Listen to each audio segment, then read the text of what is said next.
Avec Enrico Di Giovanni et moi-même, donc Myriam Derbal, on a monté ce projet Fontenay-sous-Bois, quelle histoire, pour fédérer le groupe d'habitants avec lequel on travaille depuis longtemps dans les quartiers et de trouver donc, une thématique qui nous fédère, qui nous rassemble. Le sujet de Fontenay-sous-Bois, la ville où on vit, est devenu comme une évidence.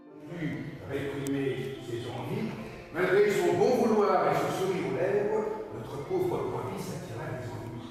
Le point de départ de ces ateliers, c'était l'envie de faire aller les gens plus au théâtre, de travailler avec les habitants, pas des cours. C'est un atelier où les gens se retrouvent ensemble pour créer ensemble, se sentir bien. Ça s'est construit évidemment petit à petit. Ça nous a amené à travailler l'écriture. Donc les habitants se sont mis à écrire alors qu'ils n'avaient pas forcément l'habitude. Donc chacun a écrit un récit personnel sur son histoire avec Fontenay. Et Alain Vénégère, qui est comédien dans la compagnie et qui écrit aussi, a mis en dialogue ces scènes. On les a scénarisées évidemment pour les monter et pour qu'elles soient jouées sur un plateau. Et en même temps de partager ces histoires avec plusieurs personnages. Oh, ça sent pas bon! C'est l'odeur que tu n'aimes pas! C'est celle qui m'entend, tu sais! Oui, je sais, en effet, aussi il y a du mouton, mais ça sent pas bon. Ça ne sent pas bon, c'est utile! J'ai connu l'atelier 3T il y a au moins une dizaine d'années dans le quartier.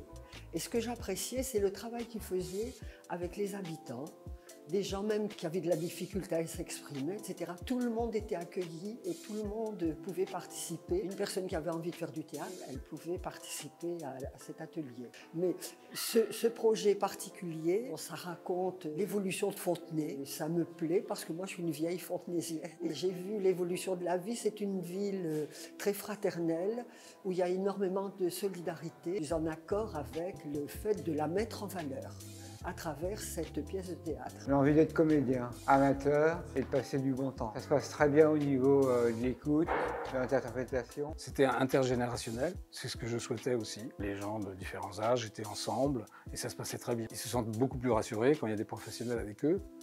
Ça les booste, comme ils ont pu le dire des fois. Ça leur permet d'être pas plus tranquilles, mais plus rassurés pour aller de l'avant. Ils se sentent entourés et s'expriment plus facilement. Nous avons construit des épisodes sur du feuilleton. On a fait un premier épisode en 2021 et en 2022 un deuxième épisode qui ensuite ont été joués sur Fontenay à la médiathèque et puis aussi à l'espace Gérard Philippe. Le spectacle qui va être monté pour le mois d'avril, c'est en fait une reconstruction à partir de ces deux épisodes, mais aussi une recréation, parce qu'il y a des personnes nouvelles. En même temps, ce spectacle parle de Fontenay, donc met en valeur Fontenay, mais met en valeur surtout ses habitants. Travailler sur le lien, sur l'humain, et en même temps, c'est ça qui est formidable sur le fait de se retrouver quand même au théâtre Jean-François Voguet, c'est qu'on amène des habitants accompagnés de professionnels sur la scène de ce théâtre, et donc les emmène au théâtre. Et donc les gens, même le public, va pouvoir s'identifier à ça.